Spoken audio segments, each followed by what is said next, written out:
2 years of surgeries at the best hospitals across the nation were unable to improve Ben's condition. Each operation only seemed to leave him weaker than before.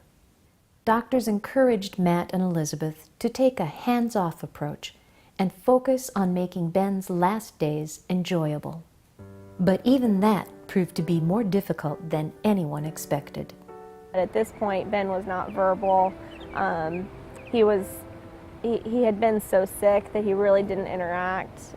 Later we had a Make-A-Wish party and they asked for what are his favorite things, and I couldn't even tell them his favorite things because he just had been sick and not able to respond. From the beginning, Elizabeth's personal prayer had been that God would give them more time with Ben. You know, knowing best and worst case scenario, I had just kind of silently in my heart asked the Lord if he could live to be 5. I had this in my mind that 5-year-olds are old enough to understand the gospel, and we could know that we've introduced him to Jesus before he meets him. As Ben's condition continued to deteriorate, it looked as though Elizabeth's prayers would go unanswered. He went through a period of about 4 months that was just very, very difficult. He was obviously dying and came to the place of being in a coma for 10 days. And we were taking turns sleeping next to him on his little bed, just to always be with him. Someone was always in the room with him. And after 10 days with nothing by mouth, no food or water, no medicines, the hospice nurses had said his body was shutting down, and they left on a Friday and told us to plan for the funeral to be the next week. As the hospice nurses prepared Matt and Elizabeth for Ben's death, God began moving in ways no one expected. On Sunday, he woke up, walked to the kitchen table, and ate a plate of chicken spaghetti this big. And we were all just shocked, didn't even know if it was okay to be feeding him or what. And at that point, not only did his body wake up, but his mind really woke up. And he started to walk and to talk, and we got to see his personality. And he then lived another 3.5 years. And during those 3 years, he just turned into this little man, and we got to see who he was and what he enjoyed. And those years were really a gift. As the years progressed, Ben got stronger. God graciously continued to honor Elizabeth's prayer that Ben would live long enough to know Jesus. He did, and Ben took it even further. He would go around quoting to people, "Christ died for us," and "Jesus loves me," and he really, as much as he could understand, he believed. Ben's innocent understanding and acceptance of the gospel helped Matt and Elizabeth as they wrestled again with the idea of taking Ben in for another surgery. We were just praying, and I was like, "Lord, please show me what I'm supposed to do. I don't know how you're supposed to know what to do as a parent in this situation." And we were in the kitchen, and I was cooking, and he just came up out of the blue and said, "Mommy, I'm not going to go to the hospital anymore," almost like a question. And I said, "Well, I don't know, baby. Maybe we could go see if the doctors can do more to help you." And he just looked right at me and said, "I don't want to go to the hospital anymore. I want to go see Jesus." And it couldn't have been any more clear that that's what he wanted.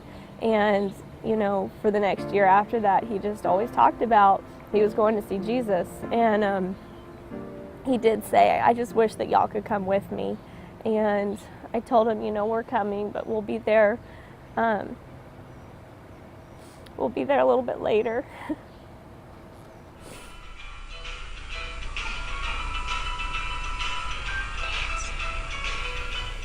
After prayer, and at Ben's request, and with the doctor's blessing, Ben was eventually taken off his oxygen, allowing him the freedom to live a better quality of life in his final days. I was at a prayer meeting at church, and we were being challenged to pray and ask God for things that seemed like miracles, that seemed beyond human wisdom. And God put it in my heart to pray and ask that he would be able to get off of his oxygen. And I was very hesitant. I'm a logical person. I'm like, there's no way that he will get off. He's just getting worse. He needs more oxygen. And so I just sat there at church and felt this leading that to not ask was disobedience. God was telling me to ask for him to get off of oxygen. And so I just prayed and said, if there's any way you can come off of the oxygen, Lord. And then 3 days later, Ben came to me not knowing that I had prayed this and just said, Mom, I don't need my oxygen anymore. And I just about fell over because I just couldn't, how could he know to even say that except that God had directed him? And it took a while to convince everyone else because, you know, they weren't in on the prayer. They didn't even know this had happened, and everybody was worried to take him off of the oxygen. And so we did check with the doctors, and they said, you know, this is for his quality, and if for him being off the oxygen is a better quality of life, then let him do it. And so everyone was really nervous when we took him off. But then he really seemed to do better after we took him off the oxygen than he had before. Not only was he okay, I mean, prior to this event, he would pass out anytime he took off the oxygen. And not only did he not pass out, he actually started to get stronger. He played on the playground. You know, a week before he died, he had actually run for the first time and come running up, look, Mom, I can run. And so the leash was off and he was free, and we got to see him running and playing and enjoying life. And I almost feel like it was a taste for us to have a picture of what he's like now in heaven, you know, to have been able to see that, a little bit of that here on earth. As he had talked about wanting to do so many times, Ben went to be with Jesus in April 2011.